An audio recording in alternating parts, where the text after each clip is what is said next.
Coming up on This Week Next Week, Adrian Bott joins us after Revengeance's Golden Gift win, and we turn our attention to the Hunter at Newcastle.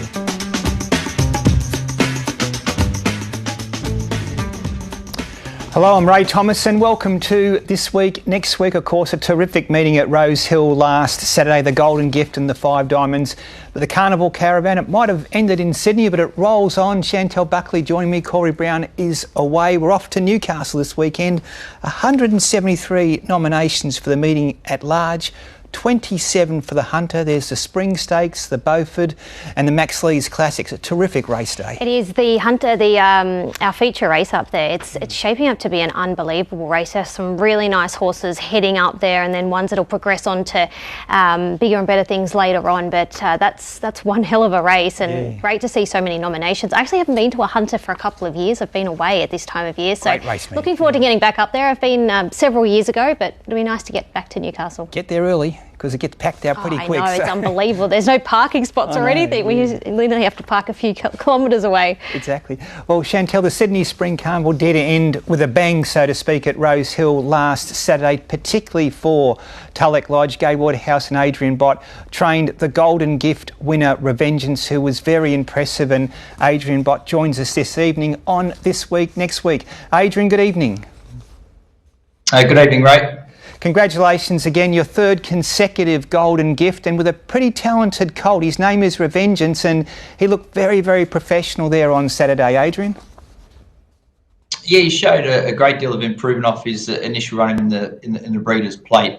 He did a few things wrong on that occasion. I thought it was a great effort and was a high pressure race that day. So I was sure he was going to take that natural improvement into the Golden Gift, bring that class there, and just exciting to see a well-rounded performance like he produced. I said to Josh after the race, I loved how much he'd taken so much from that day out at Randwick, and he executed so much better there on Saturday.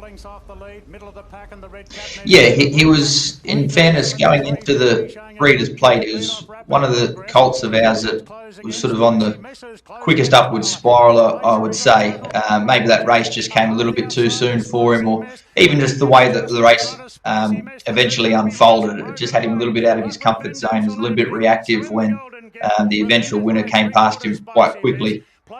So it was certainly one of the runs of the races that you're sort of one of the horses you wanted to take away from that particular race. And spoke to Scott Darby initially after the Breeders' Plate about trying to keep him up for the Golden Gift, which we were able to do. So he just had a nice, quiet time in the stables, just able to keep ticking over and just sort of judging on the fact that we felt we had the class colt going there.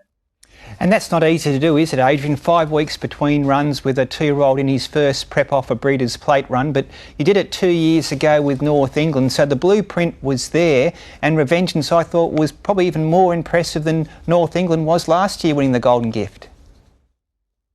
Yeah, look, that certainly gave us a bit of confidence to be able to take him there, knowing that we were able to do it previously, and learnt a few things on that occasion as well. And the small tweaks that we were able to make in that time period and what we felt were able to help deliver, as you said, potentially a better performance there. You must have been really happy with the stable mate there, Plagiarism. He's a horse that looks like he'll be an even better horse next time around as well.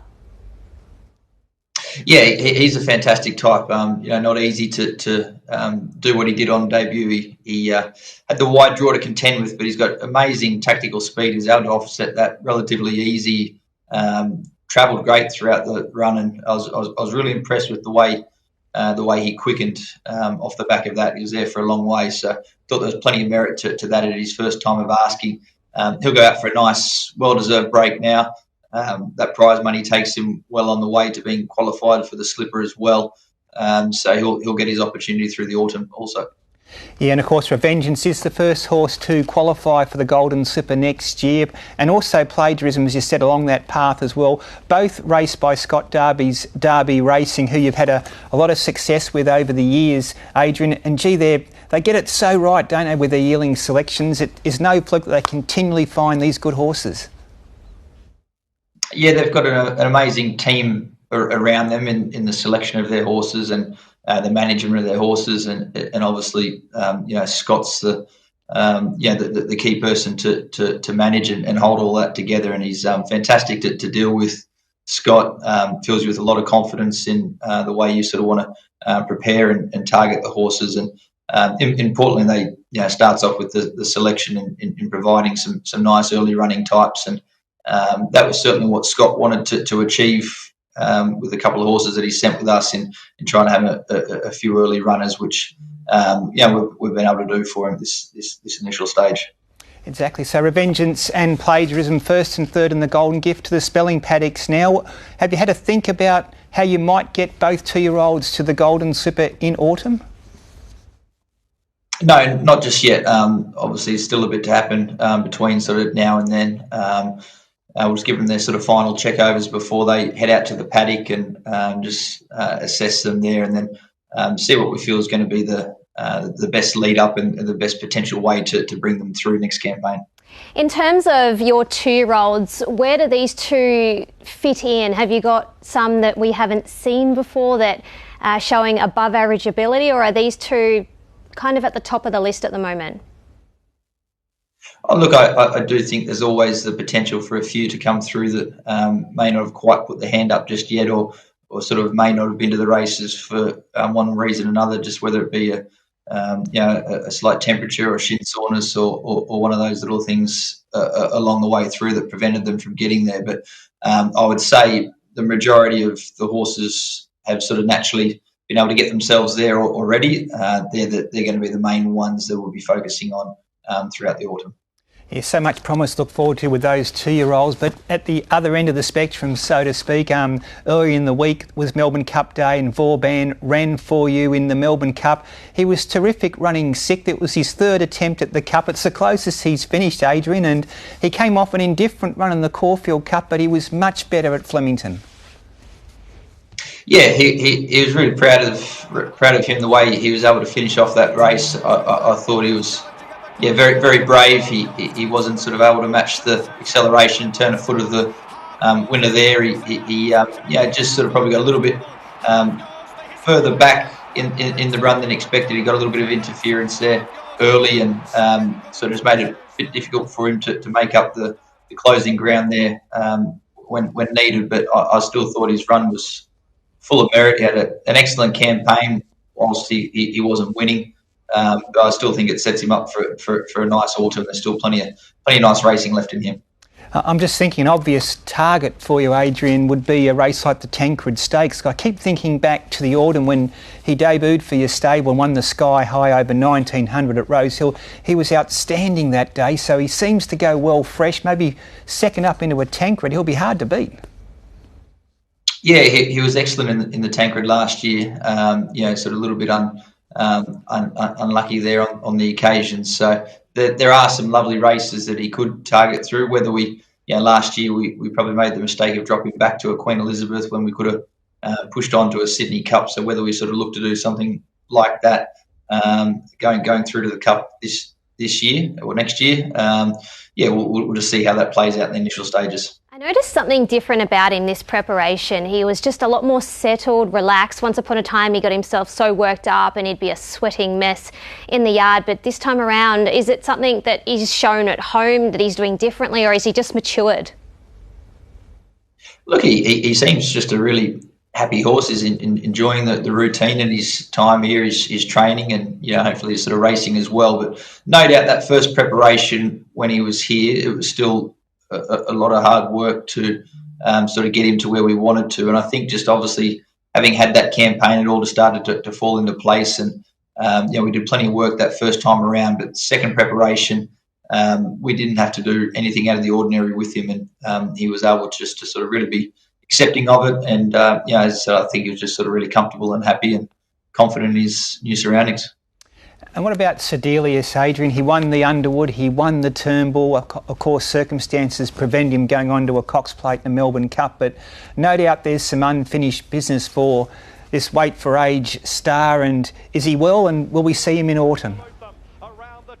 Yeah, horse is in great shape. So obviously just elected to, when when we sort of had to pull pin on the preparation there in the spring, we sort of just stepped back and looked at the bigger picture and looked at what we wanted to try and achieve in the autumn, which includes a race like the Queen Elizabeth, which would be a lovely target for him. So he's just about to, he's just out in the paddock at present, but he'll be beginning his build up again very, very shortly. But we will be expecting to see him in the autumn racing in Sydney.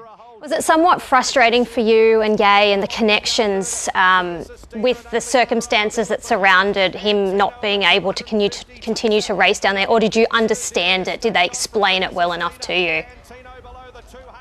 Oh, look, obviously, there's protocols in place, which you've got to be respectful of. Obviously, it's difficult to analyse and sort of work through and navigate it at the time. And just mainly felt for the connections who obviously were having a great thrill and enjoying the ride there. It's obviously a big dream to be sort of trying to compete in a Cox Plate and a Melbourne Cup, which wasn't to be for them. The main thing is feel we've got the horse in great shape, and hopefully he's able to showcase that for us in the autumn, and we can be back there and potentially competing in a Cox Plate in sort of 12 months' time. We look forward to seeing him in the autumn, Adrian. And another horse I'm looking forward to see who did a fantastic job in his debut preparation, Shangri-La Boy, of course, won the successive races going into the Spring Champion, took a fair horse in Attica to beat him, but so much upside with this 3-year-old going into the autumn next year. Yeah, it's been exciting to watch and see him unfold. And I thought he may have done enough here in the Spring Champion, but obviously Attica far too good on the day. But both horses quite remarkable what they've been able to achieve in their first preparations with limited number of starts. So I think that sets him up well for next campaign. We'd sort of like to see him through both Guineas, Randwick Rosehill Guineas, and potentially a Derby. So I think there's obviously plenty of nice staying potential there for him. He's the half-brother to Storm Boy, and I know they're very different horses. One's a staying type, one's obviously a sprinter. But were there any similarities that you spotted between the two? Look, when we initially bought him, it sort of very much looked that way, that he was very different style of horse right from the outset. We weren't buying a 2-year-old sprinting type, but still felt there was so much quality about him and a lot to like, just his overall athleticism. So it's no surprise that this is the profile horse that he is, because at the yearling stage, I think that's exactly sort of how he presented. So no real surprises along the way, and they are different types of horses in that regard. But he's certainly got plenty as well. He's an exciting 3-year-old for the autumn. As we mentioned earlier in the show, Adrian, the Carnival Caravan rolls on. It's to Newcastle this weekend. You've got Rosa Incanter entered for the Group 3 Spring Stakes, and she was impressive second up, winning her maiden at Newcastle. I know this is a bit of a leap of faith, but there was a lot to like about her last start win. Yeah, there was, and she's a filly that I think has got plenty of quality about her, and one would very much like to see just get out in trips. I think the mile is going to be a great benefit to her. She's been racing well, short of her ideal distance. She's another one that we might see over further later in the or next preparation in the autumn. But for now, this looks to be a nice initial target for her, and I think she can be competitive. She looks to have done since her maiden. What can you tell us about Ilio, who lines up in the Max Lees Classic there on Saturday? Yeah, looks a nice, sharp and immediate type. He's been very professional in everything that we've seen from him at home. He's had a couple of jump outs just prior to his first initial public trial, which I thought he was excellent there at Warwick Farm, showed plenty of natural speed. He looks to have improved nicely off that trial. So it looks to be a suitable kick-off point just off that sort of one trial with him, but does look a nice natural 2-year-old type for us.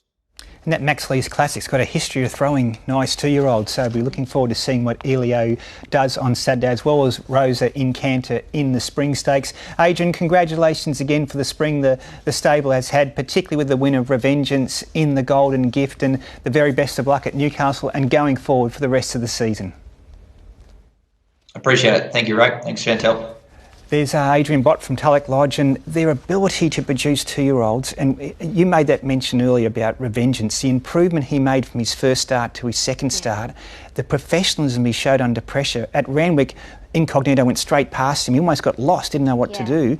But when the other filly loomed up on the outside, he knew exactly what to do at Rosehill. He found again. It was like he got a little bit lost, didn't he? And Ron Duffsey made the point after, and I asked Josh Parr as well. I said, is he a candidate for maybe a bit of headgear, possibly blinkers or something in future? And absolutely 100% he agreed, Exactly.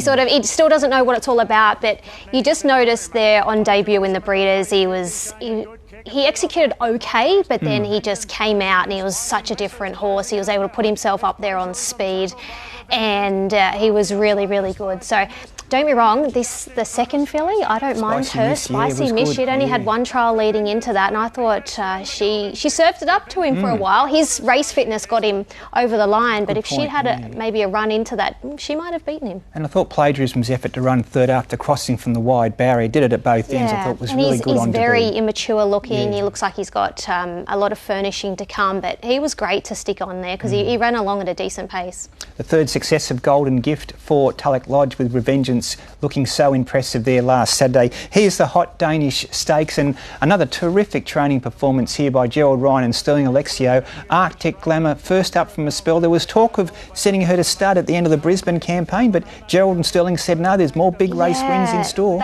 They put their neck on the line. The owners wanted to send her to start and give up with her, but they said no, we'll get her back, and they got her feet right. Dry track really enhanced her chances there on Saturday, and a set of shades went on for the very first time. She'd been racing in visors, but they put the blinkers on her, and it's completely turned around. She was a different horse on Saturday. She was. Bohemia great again. Just her racing pattern, getting back, needs tempo and things to go her way. I'm looking forward to seeing her stepping out in autumn. I've always said it. I think there's a decent race in her. 100%, yeah. On to the 5 Diamonds, and well, Vivier had been a bit of a bridesmaid during her career, including successive seconds in the big dance to Gringotts, her stablemate. Well, aided by a brilliant rails-hugging ride by Rhys Jones, this was her moment to shine in the 5 Diamonds, Chantelle. She was on the 4-day backup. She ran an incredible race in the big dance on Tuesday, backed up 4 days later. She was so bright within herself. She'd come through the run so well, and Rhys couldn't have asked for a better rails-hugging ride there. The heavens opened up and away he went. So she deserved that. She hadn't won for a while until she won the wild card, and then she's just off and gone. She's really come of age. She certainly deserved that win. She was tremendous, and well done to Rhys Jones. Look, the Tab Handicap Race 9 wasn't a stakes race, Chantelle, but I wanted to highlight Weeping Woman only because Joe Pride has a lot of faith in this mare's ability. He believes she's essentially a sprinter for now. He's looking at a stakes race at some stage over the summer campaign. She was terrific first up. She was really good, wasn't she? Last campaign, she didn't quite live up to expectations. She went out a short price favourite on several runs and was beaten. So she's come back, she trialled up well, and she was really good there. Nash just nursed her as much as they could. Stradivarana landed probably half a length in front, but Nash wasn't giving up the lead. He nursed her. Taxation came out of the race. I think she's a nice filly. Forget she went around on Saturday. She went to pieces beforehand. Maybe it was just one run too many for her, but she'll be back. Exactly. Group 1 racing at Flemington last Saturday, and here's the champion sprint. Terrific race. Giga Kick, the 2022 Everest winner. He's back in tremendous form this spring. It's a shame that the Everest didn't line up in terms of the right week for him, because I think he would have been a force to be reckoned with. This race presented a lot better on paper for him. Once he won first up or second up, I think it was first up. They had this race in mind, and it just worked out perfectly. And he loved a wet track. He certainly did. On to the Champions Mile, and this was a classic contest. Chaya Wolf climbed off the canvas, to beat Pericles, who went straight past him here at about the 250, Chantelle. Pericles had him on toast, didn't he? And then Wolf just dug, and Joe's always said he's the best horse he's trained, and his last 2 wins have really proven that. Blinkers on, a master stroke there from Joe, and here Pericles was home, and Wolf just dug deep. Chad copped a little bit of a fine and a big suspension for the bride too, so it's one way to dampen the celebrations, but no, it's great to see him back to his best. And he was tremendous. He'll obviously now be set for the Quinnesba Stakes in the autumn. Pericles is going great. He's going so well, so well. It's quite sad watching Björn. He was so excited in the run, and he thought he was home, and the look of... what's the word? Frustration and devastation. Yeah, devastation. Here's the Champion Stakes. Well, she looked too good for these on paper, and she just was. Via Sistina, she is a champion in every sense of the word. Her 12th Group 1, her second successive Champion Stakes, and the 50th Group 1 for Chris Waller and James McDonald as a trainer-jockey partnership. Just extraordinary. Has that ever been done by anyone before? Only Tommy Smith and George Moore with 54 Group 1s have won more. That'll easily be passed in the next probably season or so. Yeah. So this time next year we'll be saying, well, it'll probably be 60 even. She was great, wasn't she? Yeah. She's just an unbelievable mare. To think that she won first up, then she was beaten a couple of times, and people said, oh, she's had enough. They gave up on her, but she came back in the Cox Plate. And then, of course, there on Saturday. Yeah, she was fantastic there in the Champion Stakes. Well, as I mentioned earlier, this weekend it's the Hunter, and last year we saw a rising star in Briasa. He only just got there, but it was a sign of things to come. Felix Majestic, Briasa, they draw down to the line. Bob and go, might be Briasa. Let's go.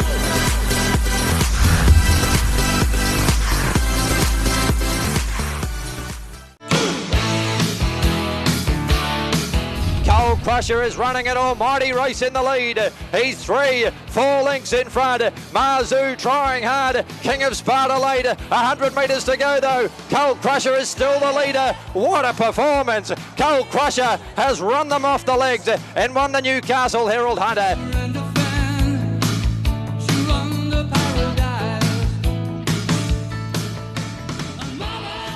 And that was Coal Crusher winning the Hunter in 2023. He returned last year to run third, and he's back again on Saturday, and I dare say he's the favourite. His form has been fantastic going into the Hunter. Let's find out, because Tab's Tim Ryan is here to give us all the latest markets. Tim, good evening. Good evening, Ray. Yes, he's a firming favourite for the Hunter. Huge nominations for Newcastle's feature meeting. Looking forward to heading up the M1 to be there on Saturday. But $4.50 he was this morning. I took a bet of $2,000 at the $4.50. He's into $4, so he's a dominant favourite now from Yorkshire, who had seen a bit of support pre-nom, 6 into $4.50, but just back now to a $5 chance. Clear Thinking is the tricky horse to price here. I've got it 19th in order of entry to run 16, so we'll need a few to drop out. Put up $11 after the noms, back into 8. There is market support for it, so a few punters think it might get a run there. Clear Thinking, a striker, another firm there, 15 into 11, and Estadio Mestea, it's seen a bit of support there in pre-nominations markets. The Spring Stakes, a tricky race to price because we've got Burma Star and Pictor nominated for Melbourne. I've made Grand Prairie favourite as a $2.80 chance. Firms this morning for Green Spaces, 8 into 6. And for Gay and Adrian's horse, Rosa Encanta, some good money for it. It has been $11 into $7. The Beaufort for the Stayers, and this is wide open. $6 a field here. Future History and Mason Louis, equal favourites there. The early money is for Grand Piero, a Victorian trained galloper. It's been 15 into 8. A move for it suggests it might be coming up the freeway. Also, a market up for the Max Lees Classic for the 2-year-old. I made Gay and Adrian's horse Elio a $4.50 favourite there in front of a host of others at $6 and $8. No real early support yet in the Max Lees Classic, so we'll wait for a market move there, but Elio favourite. Looking ahead, we've got markets up for the summer, and the Gong, I made Gringotts a $3.50 favourite last week. He's into $2.80. The stable confirming he's likely to head there. Tabby Time, no luck in the big dance. I think that's probably going to be the form line for the Gong. He's a $6 chance, and Vivier, so good on the weekend, and $8 chance for the Gong. And that leads into the Ingham. in a couple of weeks' time, or nearly a month's time, and Gringotts equal favourite with Yorkshire, who we get to see first up on Saturday in the Hunter. His main aim is the Ingham, and he's best back there, 6 in the 450. And which horse are you taking on this weekend, Tim? Well, with no real short price favourites to take on in the Newcastle early features, I'm just going to lay myself. The punters, they've been way too good for me, and I am a beaten down bookie. You haven't given up, have you, Tim? I haven't given up, but I'm weakening. No, it has been a good spring so far for the punters, particularly the favourites, so I can understand why Tim's had a tough time. Plenty happening in New South Wales racing this week, leading into the Hunter meeting at Newcastle on Saturday. We're at Gosford and Queanbeyan on Tuesday, a midweek meeting at Rosehill on Wednesday, Port Macquarie and Corindai on Thursday. Night racing is back for Canterbury on Friday night, racing at Ballina and Gundagai during the day. Newcastle's Hunter meeting on Saturday, along with Kembla Grange and Wellington and Wyong on Sunday. Gee, this is going to be a good meeting on Saturday. Chantelle, is there one horse you like at the Hunter meeting? Yeah, I'm really looking forward to seeing Coal Crusher line up off his unbelievable performance in the Russell Boarding. He was caught deep there. I thought he was really gallant. And there's another horse that I want to follow out of the meeting, whether or not, and I'll decide on the day when I see Yorkshire in the yard, but he's one impressive horse. He's won 6 from 8 now with 2 minor placings. As Tim touched on there, he'll head to the Festival Stakes into the Ingham. I hope Gringotts is done. I hope his preparation's over by then. And then he'll try and secure a start in the Doncaster next year. So a very exciting prospect. This is the 4th consecutive year Coal Crusher's gone to the Hunter meeting. It's remarkable, isn't it? Crazy, isn't it? Yeah. It's a race that they target, and yeah, they've had a little bit of success with it previously. They certainly have. For me, I think Verity's a promising filly, and she might keep her winning ways going in the Spring Stakes. Thanks to Chantelle Buckley for filling in. She did a fantastic job. Tim Ryan, as always, and also Adrian Bott as our special guest. Thanks for watching this week. Next week, we'll see you next Monday.